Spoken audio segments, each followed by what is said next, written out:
Hey everyone, this is Nathan Williams with BlackRain79.com, back here with another hand history review for you guys. This hand today was played at 888 Poker, 6 Max, NL2. This hand was sent to me by Joshka from Germany. And he admits in his email to me that he thinks he's spewy from out of position, and that he maybe misplayed this hand. And I am going to agree with that.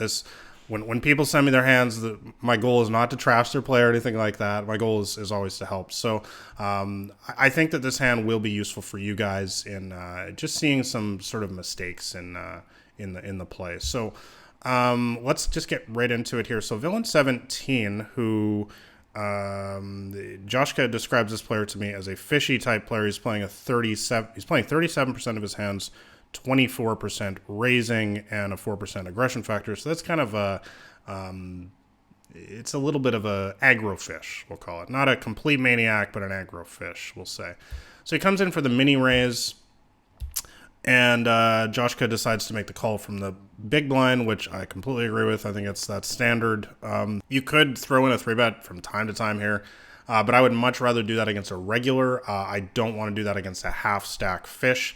And that is another extremely important point to consider in this hand, is that we're playing against the stack sizes. As I always talk about, first thing to always look at in the hand is stack sizes, and this guy is a short stack. Now, actually, I will say that Joshka, I would prefer for him to be sitting on a full stack as well. He's started the hand with $1.35. I think that you should always be playing with 100 big blinds if possible. So that's another thing to consider there. All right, so we go to see a flop, and it comes jack high. Obviously good for our hand. And so there's a couple different ways we can decide to play this hand. Joshka decides to come out for the donk bets for about, what is that, 3/4 pot, something like that. I think that there's nothing particularly wrong with this play, but I will say that my default play here is just to check call. I don't really like donk betting too much, especially into fish. Like, I'll do it from time to time against regs just to mix things up. But against fish, I'd rather just kind of check call and allow them to bluff and do their, crazy stuff. Joshka, told me that he was afraid of checking here, and then the fish checks behind and an ace or king comes off. I mean, you got to understand it's a small chance that that's going to happen.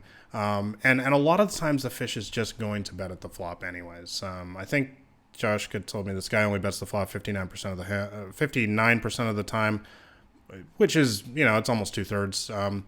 But typically most people, when they raise pre-flop, see a flop like this, they're gonna bet at it. So situation like that, we can just call. We could even check raise in some spots here, depending on how loose we think this guy is. Anyways, so Villain 17 there decides to call. So at this point, I'm on board with Josh's strategy overall. Like the pre-flop is completely fine. A flop is, I would say that I do prefer a check in that spot, but I don't think his play is, really bad or anything like that. This is the point in the hand where I definitely will disagree with Josh's play, and I do think he's making a fairly major mistake. And this is by betting the turn here. Now, Josh's reasoning on this was that he wanted to use this as a scare card. I think that the king is a scare card, and I think that's just... I understand the logic here. I talk about scare cards a lot, like in all of my books, on my blog, and in videos here on YouTube. But you want to use a scare card mostly when you are the pre-flop raiser. Scare card, by the way, is usually, we consider an ace, a king, a queen. One of those kind of big cards that's going to scare a hand like a top pair, like a jack, a hand that was top pair in the flop, like a jack or something like that, maybe a pocket tens. They're not going to like to see an ace, king, or a queen. So, but the player who can represent the scare card much more legitimately is usually the pre-flop raiser. So I don't really like the logic of, as the pre-flop caller, trying to represent a scare card. Let me know your guys' thoughts in the comments on that, by the way. And your thoughts about all the decisions in this hand in my comments. Once again, I'm not the be-all, end-all gods of poker. It's totally fine, if you guys disagree. But I think that I definitely don't like Joshka's decision here to bet on the turn. I think he's definitely overplaying his hand And so let's just move on here. Let's see. So villain 17 decides to go ahead and call. All right, so we go to a river here. Now, up to this point, I think pre-flop was fine. Flop was okay-ish. Turn, I'm not liking. River, I'm really not liking. Joshka decides to go all in here. I think that this is kind of fancy play to the nth degree. I just really can't see the reasoning behind this. I think that we're kind of just turning a hand that has a lot of showdown value into complete bluff. I think that we're leveling ourselves here against a very basic thinking fishy player at NL2.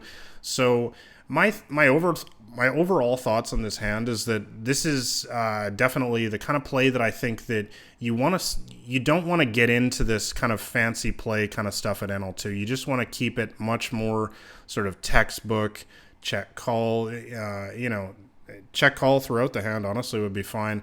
And really only put in big amounts like this when you have the nuts, when you have a two pair, a set, something like that. So this hand is interesting because of what he shows up with.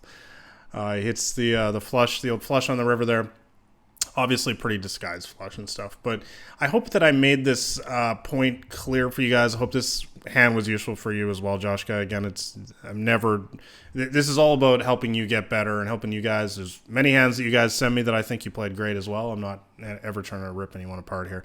I think that there were some better decisions to be made in this hand. Let me know your guys' thoughts again in the comments below on how you would have played this hand differently, or even if you would have played it the same way. And also make sure you like the video and subscribe to my channel here on YouTube if you want to see more hands like this. I'm putting out new hand histories all the time. And lastly, make sure you check out my free poker ebook in the description below, where I give you my complete strategy on how I crush these stakes. So thanks a lot for watching, guys. This has been Nathan Williams with BlackRain79.com.